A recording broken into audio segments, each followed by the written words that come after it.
नमस्कार विद्यार्थी मित्रांनो, स्वागत आहे तुमचं गणित शिकूया या यूट्यूब चॅनलमध्ये. विद्यार्थी मित्रांनो, आपण इयत्ता 10वी विज्ञान भाग 2 यामधील प्रकरण 6वे प्राण्यांचे वर्गीकरण याचा अभ्यास करत आहोत. त्यामध्ये आज आपण कंटकचर्मी प्राणी संघ याबद्दल माहिती करून घेणार आहोत. चला तर मग आता आपण आजच्या व्हिडिओला सुरुवात करूयात.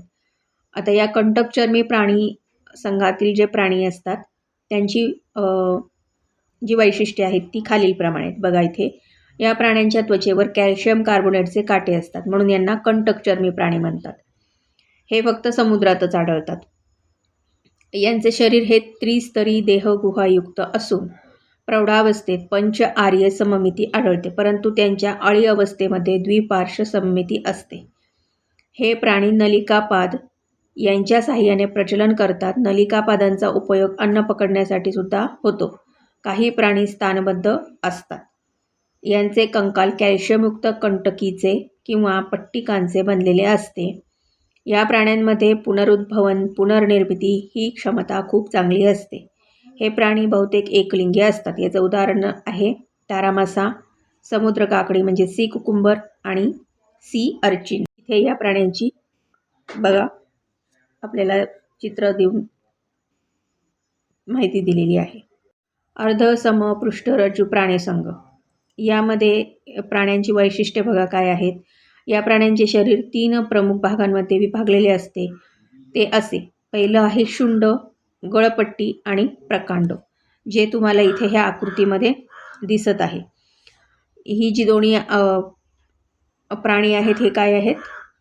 असमपृष्ठरज्जू प्राणी संघातले प्राणी आहेत. फक्त शुंडेमध्येच पृष्ठरज्जू असतो, म्हणून यांना अर्ध समपृष्ठरज्जू प्राणी म्हणतात. या प्राण्यांना साधारणपणे ॲकॉर्नकृमी म्हणतात. हे सागर निवासी प्राणी असून वाळूत बिळे करून राहतात. श्वसनासाठी यांना 1 ते अनेक कल्लाविदरे असतात.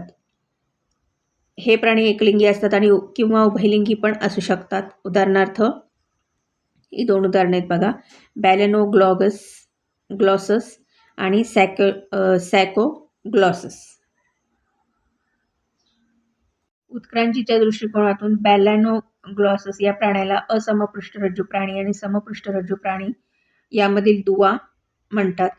हा प्राणी वरील दोन्ही प्रकारच्या प्राण्यांचे थोडे थोडे गुणधर्म दाखवतो. पुढचा संघ आहे समपृष्ठरज्जू प्राणी संघ.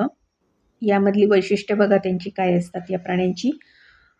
यांच्या शरीरामध्ये आधार देणारा पृष्ठरज्जू असतो, म्हणजेच पाठीचा कणा असतो. सर्व समपृष्ठरज्जू प्राणी या एकाच संघात समाविष्ट केलेले आहेत. समपृष्ठरज्जू प्राणी संघाचे 3 उपसंघांमध्ये वर्गीकरण केले आहे. समपृष्ठरज्जू प्राणी संघाची महत्त्वाची लक्षणे खालीलप्रमाणे आहेत. विकासाच्या अवस्थांपैकी कोणत्या ना कोणत्या अवस्थेत शरीरामध्ये पृष्ठरज्जू असतो. विकासाच्या कोणत्या ना कोणत्या अवस्थेत ग्रसनी कल्लाविदरे असतात. चेतारज्जू म्हणजेच स्पायनल कॉर्ड एकच असून पृष्ठबाजूस आणि नळीसारखा पोकळ असतो. हृदय अधर बाजूस असते. आता यातील पहिला जो उपसंघ आहे तो आहे पुच्छ समपृष्ठरज्जू प्राणी किंवा कंचुकयुक्त बाह्य कवची प्राणी, युरोकॉर्डेटा असे यांना इंग्लिशमध्ये म्हणतात. हे प्राणी सागर निवासी आहेत, म्हणजे समुद्रात राहतात.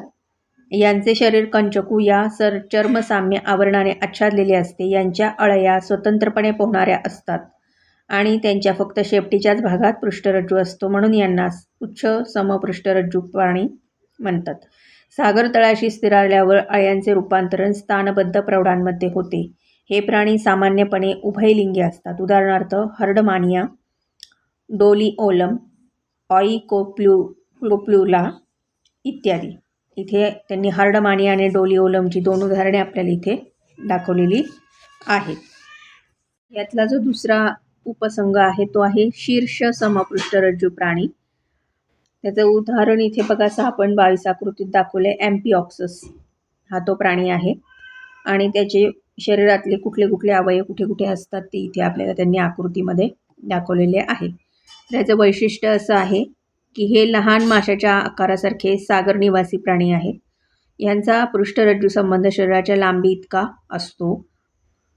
ग्रसनी मोठी असून तिला कल्लाविदरे असतात. हे प्राणी एकलिंगी असतात. हे उदाहरण एम्पिऑक्सस. आणि उपसंघ पृष्ठवंश प्राणी म्हणजे व्हर्टिब्रेटा किंवा क्रॅनिएटा याच्यामध्ये जे पृष्ठरज्जू नाहीसा होऊन त्यांच्या जागी पाठीचा कणा असतो. यांचे शरीर पूर्णपणे विकसित झालेले असते. मेंदू कवटीत संरक्षित असतो. अंतःकंकाल कास्तिमय किंवा अस्थिमय असते. काही पृष्ठवंश प्राणी जबडे विरहित असतात तर काहींना जबडे असतात. त्यांची ही उदाहरणे आपल्याला त्यांनी इथे चित्राच्या द्वारे दाखवलेली नाही आहे, पण त्यांनी फक्त ह्यांचे आपल्याला कशी वर्णने ते करून इथे त्यांचे वैशिष्ट्य सांगितलेली आहेत. जबडे विरहितला म्हणतात ॲग्नाथा आणि जबडे असतात त्यांना ग्नॅथोस्टोमाटा असं म्हणतात.